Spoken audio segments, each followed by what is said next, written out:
Here we go, another video. Well, today we're gonna be installing a brand new slave and a brand new master cylinder for the rust bucket. JK, there's hardly any rust on that. Anyways, as you can see, I have my old units here. We have the slave, and this is the old reservoir that used to bolt up to the transmission. I am deleting this because I am running a full stainless steel line, so you can see right there, all the way to the slave. So yeah, that is no longer being needed. So out with it, weight reduction, bro. And as you can see, the slave has seen better days. It even came apart. And here's the old master. I need a, as you can see, I still got the line hooked up. I cut this line in like 4 different places to get it out of the car. Should have done that while the motor was out. It would have been a lot easier, but I like doing things the hard way. And I need to remove this reservoir. So once we get that out, we can transfer it to this new one over here. And oh, also with these come with a little valve inside of them. It's like a plastic rubber piece that you can remove, so you can get more of a like quick engagement. So that's kind of what I'm looking for with this. This is not really a street car. I mean, yes it is, but I can handle it. It's really there for, you know, people who don't know how to drive stick well. So all it does is slow down the fluid travel from the slave to the master, or the master to the slave. And if you remove it, it's more of a quick engagement, which is what I want when I'm banging gears and smoking Mustangs. Just kidding. But yeah, so remove that if you want. I did. And we need to get this in there, and then we're gonna go ahead and bleed these. This will be my first time bleeding these things, but it should be fairly easy once you get the hang of it. People say to bench bleed these because they're almost impossible to fully bleed once they're in the car. So we're gonna rig up some system and do our best to get these bled. And also, these are Greddy master and slave. If you guys are interested, here are the part numbers. And so yeah, I was gonna go with OEM, but I saw that people were having good luck with these, and these were like 1/3 of the price, so I decided I'd give it a shot. So let's go ahead and get these bled. Okay, this is the little rig I got going on for the slave. When they come brand new, they come with a little plastic cap right there. And what you do, you get like a little punch or a little, I don't know what they're called, little sharp, anything is sharp and pointy, and you poke a hole in there, and then you get one of these little red straws and stick it in there, which creates a good seal.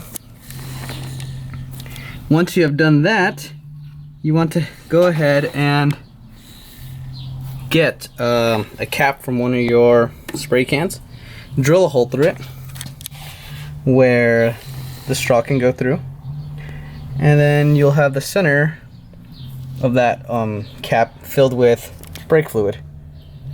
So all said and done, that's full. So when you squeeze this rod, it's gonna blow out air and suck in fluid. Neat, isn't that? And you just keep on doing that till this is completely bled. By the way, this is all Jaffro's idea, so all credit goes to him.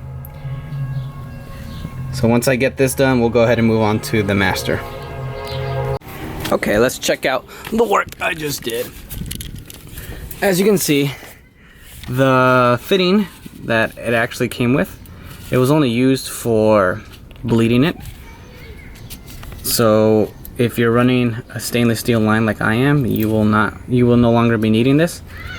Go ahead and take it off because the stainless steel line came with its own fitting.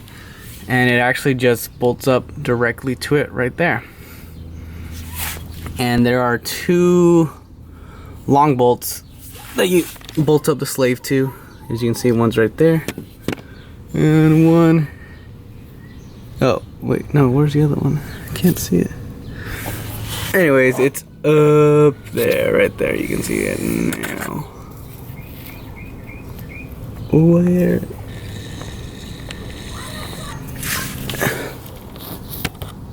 Somewhere right there. Okay. Just, it's right there is what I'm trying to say. So we got that line hooked up, and we got it centered on the clutch fork. Oh shoot, you know what? I did not grease that up, so I'm gonna have to remove it and reposition it. But yeah, any metal on metal, you want to make sure you grease things up. So I'm gonna have to take that off again. But anyways, the stainless steel line is zip tied to a wiring harness and to this plastic covering. I don't want it to rub on the intercooler piping, but yeah, after I grease that up, we're done up here, and we're gonna have to go up top. And again, this is gonna be super annoying because this whole line is full of air, so bleeding all this, it's gonna take some time. And here's the setup for my slave or master. As you can see, this is patent pending, so if I see this being done by any of you guys, expect a lawsuit coming your way. JK, anyways, as you can see, since I'm not using this hard line from the car, I used it to route it back into the reservoir. So we got fluid in there, we got a vise holding the master, and then we got it, you know, locked in place there. We got the reservoir feeding the actual master, and then all you do is you compress. Ooh, this is gonna be hard with one hand. See if I can hold it. And as you compress, you can see bubbles coming in and out of there. So you do this until you get no more bubbles, and it's just all fluid. So pretty neat, right? So this is done, the slave is done, but even though we know we did bench bleed these, oh, it's leaking, we're gonna have to re-bleed them again because we have that whole stainless steel line that's full of air. So this is just, you know, aiding us in the bleeding process, so we won't be under the car for like hours. Hopefully it'll just be like 30 minutes. So all right, let's get this in the car, and we'll go from there. And of course, just like everything else on this car, this line was by far one of the hardest things to get to bolt on.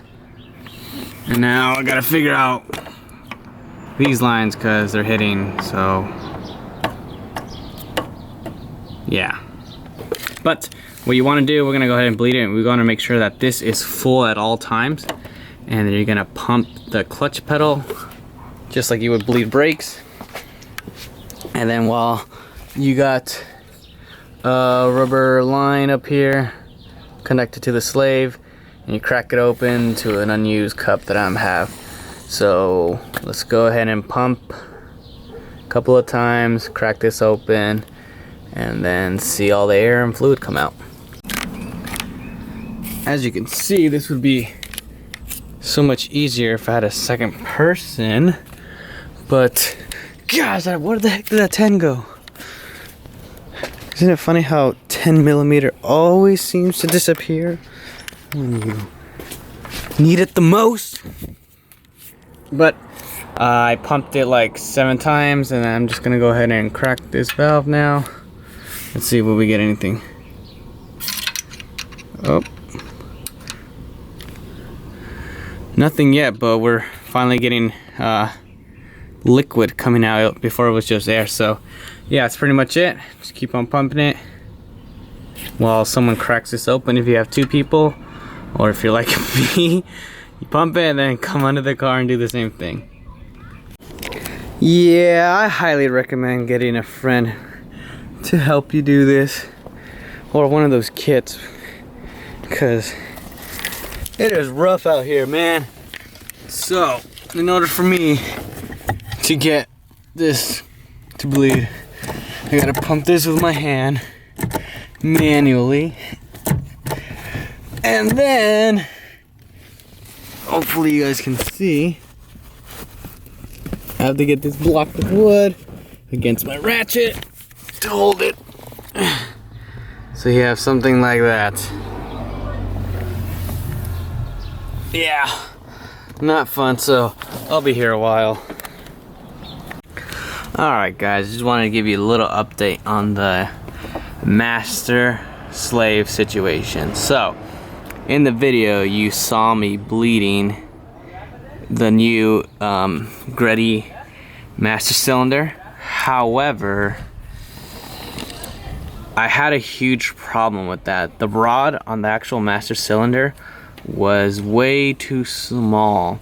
So after I bled it and set everything, the extension it would actually make the clutch pedal was way too short. So you would press in the clutch pedal, and as soon as you start releasing it, it would already fully engage the clutch, which is bad because you don't want the clutch to be fully engaged right off the floor. You want, I think, 2 to 3 inches off the floor.